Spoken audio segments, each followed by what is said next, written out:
சபாஷ்! இந்த படம்தான் ஜப்பானிய ஆக்ஷன் த்ரில்லர் பேட்டில் ராயல். கேளுங்க. ஜப்பான் அரசு சின்ன பசங்க படிக்க மாட்டாங்க, குற்ற செயல்களில் ஈடுபடுறாங்கன்னு ஒரு பயங்கரமான சட்டம் போட்டாச்சு. பி.ஆர். ஆக். அதான் என்னன்னா, ஹைஸ்கூல் பசங்களை எல்லாம் பிடிச்சு ஒரு இடத்துல போட்டு கடைசி வரைக்கும் போராட வைப்பாங்க. கடைசியா நிக்கிறவனுக்கு தான் வெற்றி. ஆரம்ப சீன்ல கடந்த வருஷம் யாரு ஜெயிச்சாங்கன்னு மீடியா தேடிட்டு இருக்கு. ஒரு பொண்ணு ஜெயிச்சிருக்கு. ராணுவக்காரங்க அவளை எடுத்துட்டு போறாங்க. அடுத்து ஒரு ஹைஸ்கூல் பையன் சுயா.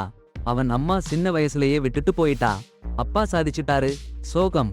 அவன் நண்பன் நோபு கடனொன்னு ஒரு டீச்சரை கத்தியால காயப்படுத்திட்டான். டீச்சர் வேலைய விட்டு போயிட்டாரு. ஒரு வருஷம் கழிச்சு ஃபீல்ட் ட்ரிப். பஸ்தான். அங்க மகுமின்னு ஒரு பொண்ணு அவ பெஸ்ட் ஃப்ரெண்ட சமாதானப்படுத்திட்டு நொரிகோ சுயாவுக்கு அவள் செஞ்சக்கு கிஃப்ட் பண்ணினா. சுயா நிஜமா புரியாம அவமானமா போய் நோபுக்கு கொடுத்தாச்சு. சில நிமிஷத்துல பஸ் ஒரு இருட்டான டன்னல்ல நுழைஞ்சிச்சு. அப்புறம் சுயா எழுந்தா பாருங்க. எல்லாரும் உறங்கிட்டாங்க. டீச்சரும் டிரைவரும் கண்டக்டரும் கேஸ் மாஸ் போட்டுக்கிட்டாங்க. கண்டக்டர் சுயா எழுந்திருக்கிறத பார்த்ததும் அவனை பிடிச்சு அடிச்சு மயக்கிட்டா. கொஞ்ச நேரத்துல எல்லாருக்கும் உணர்வு திரும்பியது. இருட்டு அறை. கழுத்துல உலோகச் சங்கிலி. கிவாடா கிரியாமா 2 பேர் காணாம போயிருந்தாங்க. அப்போதான் ஒரு ஹெலிகாப்டர் வந்து இறங்கினது. ராணுவக்காரங்க கொட்டடிச்சாங்க. கிட்டானோ ஹெலிகாப்டர்ல இறங்கி வந்தாரு. டீச்சர் கிட்டானோ. அவங்க நம்ப முடியாம நடுங்கினாங்க. கிட்டானோ ஒரு பயங்கர விஷயத்தை சொன்னாரு. பி.ஆர். ஆக். ஒருத்தர் மட்டும் உயிரோட இருக்கிற வரைக்கும் ஒருத்தருக்கொருத்தர் கொல்லிக்கணும்னு சொன்னாரு. மாணவர்கள் நம்பல. அப்போ அவரு புது டீச்சரோட சடலத்தை காமிச்சாரு. பி.ஆர். ஆக் மீறியதுனால சாகடிச்சுட்டாங்கன்னு சொன்னாரு. மாணவர்கள் எல்லாரும் பயந்து நடுங்கினாங்க. கிட்டானோ ஒரு வீடியோ காட்ட, அதில ரொம்ப பயங்கரமான போர் விதிமுறைகள். 10 கிலோமீட்டர் ஆரம் உள்ள ஒரு தீவுல அவங்க சிக்கிட்டாங்கன்னு சொல்றாங்க. எல்லாரும் பயந்து ஓட பார்த்தாங்க. ஆனா ராணுவம் எச்சரிக்கை சுடுது. எல்லாரும் சீட்ல உட்கார சொல்றாங்க. அப்புறம் கிட்டானோ மறுபடியும் வீடியோ போட்டான். அந்த தீவுல ஒரு ஆபத்தான பகுதி இருக்குன்னு சொல்றாங்க. அங்க போனா கழுத்துல இருக்கிற காலர் வெடிக்கும். காலர் எல்லா மாணவர்களையும் கண்டுபிடிச்சிடும். சின்ன சூழ்ச்சி பண்ணினாலும் வெடிச்சிடும். நோபு கிட்டானோ மேல கத்தினான். கிட்டானோ ரிமோட் எடுத்து நோபு காலரை ஆன் பண்ணினான். காலர் சத்தம் போட ஆரம்பிச்சு வெடிச்சுச்சு. நோபு சாகுறான். இன்னொரு விஷயம், இறுதியில ஒருத்தருக்கு மேல உயிர் இருந்தா எல்லாரோட காலரும் வெடிக்கும். யாருக்கும் வெற்றி இல்லை. அப்புறம் சேவகன் எல்லாருடைய சாமான்களையும் கொண்டு வந்தான். சாப்பாடு, தண்ணீர், ஒரு வரைபடம், சில ஆயுதங்கள். ஒவ்வொரு மாணவனுக்கு ஒரு பை கொடுத்தாச்சு. ஒவ்வொருத்தராவும் கட்டிடத்தை விட்டு வெளியே போங்கன்னு சொன்னாங்க. சுயா கூப்பிடப்பட்டான். நொரிகோ கிட்ட நான் உன்னை வெயிட் பண்றேன்னு கொடுக்குற மாதிரி சொன்னான். அப்போதான் பாருங்க, அவன் கிளாஸ்மேட் டெண்டோ கழுத்துல அம்பு. டெட். அடுத்து யோஷியோ அம்பு வீசுறான். சுயா என்ன பண்ணான்னா தீக்குச்சி வீசிட்டான். முகத்துல. நொரிகோவை கூட்டிட்டு ஓடிட்டான். யோஷியோ துப்பாக்கியை விழுத்தான். கழிஷி அதை எடுத்து யோஷியோவை கொன்னுட்டான். குகைக்குள்ள போனாங்க. பாருங்க, கவசம், துப்பாக்கி. சுயா வேற மாணவர்களை பத்தி யோசிச்சான். நொரிகோ யாரையும் நம்பாதேன்னு சொல்லிட்டா. அப்புறம் பாருங்க, கிரியாமாவை பல மாணவர்கள் கேலி பண்றாங்க. ஒருத்தன் துப்பாக்கி காமிச்சான். கிரியாமா அதை பிடிச்சு எல்லாரையும் கொன்னுட்டான். சகுரா கசுகிகோ இந்த விளையாட்டுல இருக்க மாட்டாங்க. ஆட்டம். ஒரு கணம். பார்த்துட்டு போங்க. பாறையிலேந்து குதிச்சு தற்கொலை பண்ணிக்கிறாங்க. அடேங்கப்பா. மிர்சுகோ மகும்மி இருக்கிற அறையிலே புகுந்து அவளை தாக்குறா. காட்டுமிராண்டித்தனம். பிறகு அறிவாளாலே மகும்மியோட கழுத்தை அறுத்து போடுறா. கொலை. அடுத்த நாள் காலையிலே கட்டானா சாகர மாணவர்களோட லிஸ்ட் படிக்கிறான். அடடா. நோரிகோக்கு மகும்மி இறந்தது சகிக்கல. அவளுக்கு கஷ்டம். ஷூயா நோரிகோவை பாதுகாப்பான இடத்துக்கு போக சொல்றான். போற வழியிலே ஒருத்தன் ஒக்கி அவங்களை தாக்குறான். ஷூயா போராடுறான். உருட்டை. ஒக்கி தலையிலே வாள்பட்டு சாகிறான். அடேங்கப்பா. ஷூயாவிற்கு பயம், குற்ற உணர்ச்சி. அப்புறம் மோடோபுஷின்னு ஒருத்தன் தாக்குறான். கவடா வந்து கையில துப்பாக்கியோட மோடோபுஷிய கொன்னுடுறான். கவடா அவங்களை துப்பாக்கியாலே நிறுத்தி ஆயுதம் இருக்கான்னு கேட்கிறான். ஆயுதம் இல்லன்னு தெரிஞ்சதும் துப்பாக்கிய வச்சு விடுறான். அப்புறம் அவங்க 3 பேருக்கும் 2 பொண்ணுங்களோட சத்தம் கேக்குது. எல்லாரும் சேர்ந்து புதுசா என்ன பண்ணலாம்னு யோசிக்கலாம்னு சொல்றாங்க.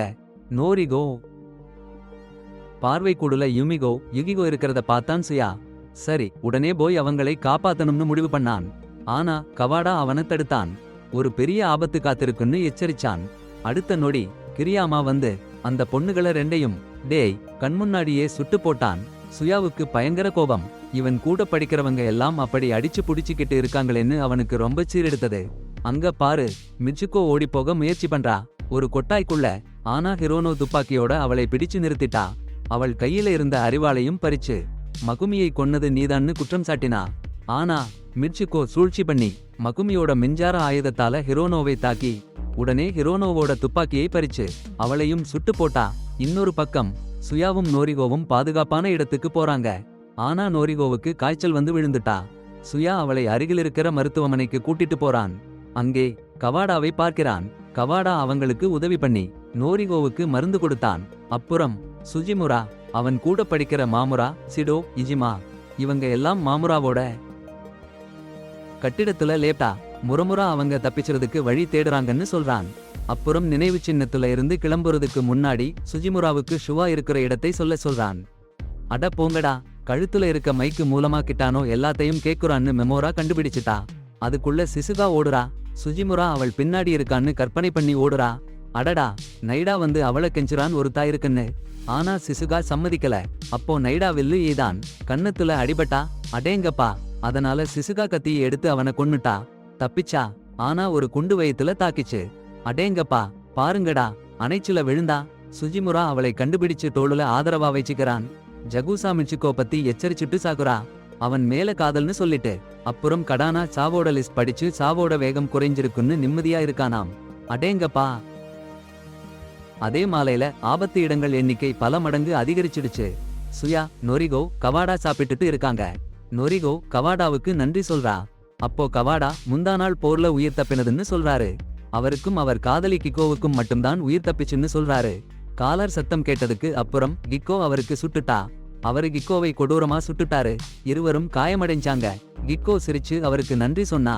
கிக்கோ கடைசி வார்த்தையை புரிஞ்சுக்கணும்னு கவாடா சொல்றாரு.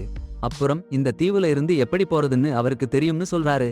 ஆனா சொல்ல மாட்டேங்கறாரு. நட்புல அடையாளமா தன் துப்பாக்கியை கொடுக்கிறாரு. அப்போ வெளியில துப்பாக்கி சத்தம் கேக்குது. கிரியமா போர்ல இறங்கிட்டான்னு கவாடா சொல்றாரு. பிரிஞ்சா ஒரு இடத்துல சந்திக்கணும்னு சொல்றாரு. கிரியமா ஓடாவை விரட்டி அடிக்கிறான். ஓடா கிளினிக் வந்து சேர்றான். சிறிது நேரத்துல கிரியமா ஓடாவை சுடுறான். ஆனா ஓடா உயிரோட இருக்கான். புல்லட் ப்ரூஃப் ஜாக்கெட் போட்டிருக்கான் ஓடா. ஆனா கிரியமா பின்னாலிருந்து தோன்றி ஒரே வெட்டில் தலை வாரி விட்டான். அதையும் விடாம கிளினிக்கில சத்தம் கேட்டு ஓடா தலையை கிரனேடு கூட சேர்த்து ஜன்னல்ல வீசிட்டான். அந்த 3 பேரும் கிரனேடு வெடிச்சு சுட்டறிஞ்சு சாம்பலா போகாம நல்லாவே காப்பாத்திட்டாங்க. ஷூயா கிரியாமாவை சமாளிக்க ஓடினான். அவன் ஓடுறப்ப சுஜிமாரா துப்பாக்கி சத்தம் கேட்டு அந்த பக்கம் ஓடி வந்தான். ஷூயா உயிரை காப்பாத்த நீர்ல குதிச்சுட்டான். சுஜிமாராவும் கிரியாமாவை எதிர்த்து போராடிட்டு ஷூயாவை பின்தொடர்ந்து நீர்ல குதிச்சுட்டான். அந்த பக்கம் செட்டோவும் எகமாவும் மமுரா சொன்ன சாமான்களை எல்லாம் கொண்டு வந்தாங்க. மமுரா கழுத்தை மறைச்சிட்டு அடுத்த நாள் பியார் சிஸ்டம் அழிக்க போற பிளான் சொன்னான். ஷூயா லைட் ஹவுஸ்ல எழுந்தான். உட்சுமி அவனை அங்க கொண்டு வந்தது சுஜிமுரா தான்னு சொன்னா. ஓடாவோட சாவு நியூஸையும் சொன்னா. மமுரா மற்றும் அவனோட பிரெண்ட்ஸ் எல்லாரும் ஷூயாவை எதிர்பார்க்குறாங்கன்னு சொல்லி நல்லா ஆரோக்கியமா இருக்கிற வரைக்கும் அங்கேயே இருக்க சொன்னா. சகாகி ஓகி சண்டையை பார்த்துட்டான். சூயாவை கொல்லணும்னு நினைச்சா. சூயா தான் ஓகி சகாகிய கொன்னான்னு நம்பி விஷம் போட்டு சாப்பாடு செஞ்சா. அப்போ இன்னொரு பொண்ணு வந்து அந்த சாப்பாட்டை சாப்பிட்டு சாகுறா. நோடா பயந்து துப்பாக்கி காமிச்சா. யாரு பண்ணாங்கன்னு கேட்டு பொண்ணுங்க ஒண்ணுக்கு ஒண்ணு குத்தம் போட்டு ஒண்ணு கொன்னுட்டாங்க. சகாகி மட்டும் தப்பிச்சா. சூயா கிட்ட சாரி சொல்லிட்டு உயரமான கட்டிடத்துல ஏறி குதிச்சு சாகுறா. அப்புறம் நோரிகோ கனவுல ஐஸ்கிரீம் சாப்பிடுறா. கடனோ கூட எழுந்து கவடா கிட்ட சொல்றா. சூயா எப்படி இருக்கான்னு யோசிச்சா. சூயா காட்டுல நடக்க முடியாம கஷ்டப்படுறான். அப்பா நோபு ஞாபகம் வருது. மழை பெய்ய ஆரம்பிச்சிடுச்சு. நோரிகோ சூயாவை தேடி ஓடுறா. மசுக்கோ துப்பாக்கி காமிச்சா. மசுக்கோ ஓடி போறா. கிடானோ வருறான். சூயா வருறான். அப்புறம் களைப்பாடுல டக்குன்னு கீழே விழுந்தாரு. கத்தானா போயிட்டாரு. நொரிகோ கிட்ட குடை கொடுத்துட்டு. ஆனா சுகிமுரா கோடோஹிகிய கிடங்கில சந்திச்சாரு. ஆனாலும் கோடோஹிகி என்ன நோக்கம்னு தெரியாம டக்குன்னு சுட்டு போட்டா. சுகிமுரா சாவறதுக்கு முன்னாடி அவருக்கு காதல்னு சொல்லிட்டாரு. ஓடி போன்னும் சொல்லிட்டாரு. ஏன்னா துப்பாக்கி சத்தம் கேட்டு யாராவது வந்துடுவாங்கன்னு. அத பார்த்த கோடோஹிகி குற்ற உணர்வுல அழுதுகிட்டே நின்னுட்டா. திடீர்னு மிச்சுக்கி வந்து கோடோஹிகிய சுட்டு போட்டா. கிரியாமா வந்து மிச்சுக்கிய கொன்னுட்டாரு. கோடோஹிகிய கொன்ன உடனே சூயா சுகிமுரா சாவு கேள்விப்பட்டதும் நொரிகோ கவடா இரண்டையும் மாமுரா கிட்ட அனுப்பி வச்சாரு. மாமுரா கட்டிடத்துல இருக்கிற பியார் சிஸ்டத்தை ஹேக் பண்ணிட்டாரு. செட்டோ இஜிமா போம்பு வைக்க ரெடி பண்ணிட்டாங்க. ஆர்மி சமாளிக்க முடியாம திண்டாடிச்சு. ஆனா கத்தானா சிஸ்டம் ஆஃப் பண்ணி மறுபடியும் ஆன் பண்ண சொன்னாரு. மாமுரா செட்டோ இஜிமா பஸ்ல போம்பு வச்சிட்டாங்க. ஆனா கிரியாமா வந்து சுட ஆரம்பிச்சிட்டாரு. செட்டோ இஜிமா இருவரையும் கொன்னுட்டாரு. ஆனா மாமுராவை கொல்லறதுக்கு முன்னாடி மாமுரா போம்ப வெடிக்க வச்சிட்டாரு. ஒரு பயங்கரமான தற்கொலை படை தாக்குதல். பொம்மை வெடிச்சுது. அந்த நேரத்திலேயே சுயா நொரிகோ கவாடா அங்க வந்தாங்க. கிரியாமா நெருப்புல இருந்து வெளியே வர்றத பார்த்தாங்க. ஆனா கிரியாமா அவங்களை சந்திக்கல. கவானா கிரியாமாவை விரட்டி அடிச்சாரு. கிரியாமா கேட்டதும் கண்மூடித்தனமா சுட்டு கவாடா டோல்லப்பட்டது. வெடிச்ச தாக்குதால கிரியாமா குருடு ஆயிட்ட மாதிரி இருந்துச்சு. கவாடா உடனே கிரியாமாவ கழுத்துல ஒரு குண்டு விட்டாரு. அதுவும் வெடிச்சுச்சு. கேம்ல 3 பேர் மட்டும் தான் இருக்காங்க. சுயா, நொரிகோ, கவாடா. அவங்க கடற்கரை நோக்கி போனாங்க. கவாடா துப்பாக்கியை அவங்க மேல நோக்கினாரு. அவன் அவங்க பக்கம் நடிச்சுட்டு இருந்தான்னு சொன்னாரு. கிட்டானோ துப்பாக்கி சத்தம் கேட்டு ஆபரேஷன் முடிஞ்சிச்சுன்னு அறிவிச்சாரு. படை முழுசும் போயிடுச்சு. கிட்டானோ ஒருத்தன் மட்டும் தனியா இருந்தான். கவாடா வந்து கிட்டானோ பக்கம் உட்கார்ந்தாரு. கிட்டானோ அவன் கழுத்துல இருந்த சாதனம் வேலை பண்ணலன்னு கண்டுபிடிச்சான். கிட்டானோ கவாடாவை ஏமாற்றினேன்னு குற்றம் சாட்டினான். துப்பாக்கியை நோக்கினான். ஆனா சுயாவும் நொரிகோவும் அறைக்குள்ள நுழைஞ்சாங்க. அதே நேரத்துல கிட்டானோ அவங்களை பார்த்து கொஞ்சமும் ஆச்சரியப்படல. அவன் நொரிகோவோட ஓவியத்தை காமிச்சான். வாழ்க்கையில வெற்றி பெற்றவளா? அப்புறம் கிட்டானோ நொரிகோவை அவனை சுடச் சொல்றான். ஆனா சுயோதான் கிட்டானோவை சுடுறா.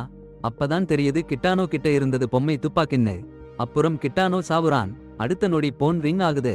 ஆச்சரியமா கிட்டானோ எழுந்து போன் எடுக்கிறான். அவன் பொண்ணுட்ட சண்டை போட்டுட்டு போனை சுட்டு போடுறான். கடைசி குக்கியை சாப்பிட்டுட்டு சாகிறான். 3 பேரும் படகு ஏறி தீவுல இருந்து கிளம்பிடுறாங்க. கவாடா கீகோ சொன்ன கடைசி வார்த்தைய புரிஞ்சுக்கிட்டேன்னு சொல்றான். உண்மையான நண்பனை கண்டுபிடிச்சதுக்கு நன்றி சொல்றான். நகரத்துக்கு வந்தாச்சு. 2 பேரும் உயிர் பிழைக்கணும்னு தீர்மானிச்சுட்டாங்க. வாழ்நாள் முழுக்க ஓடி ஒளிஞ்சு வாழணும்னு. இங்கதான் படம் முடியுது. இன்னும் நிறைய அற்புதமான படங்கள் உள்ளன. ஸ்கிரீன்ல இருக்கிற வீடியோஸ் கிளிக் பண்ணுங்க. சப்ஸ்கிரைப் பண்ணுங்க. லைக் பண்ணுங்க. கமெண்ட் பண்ணுங்க. உங்க ஒரு செயல் பெரிய வித்தியாசத்தை ஏற்படுத்தும்.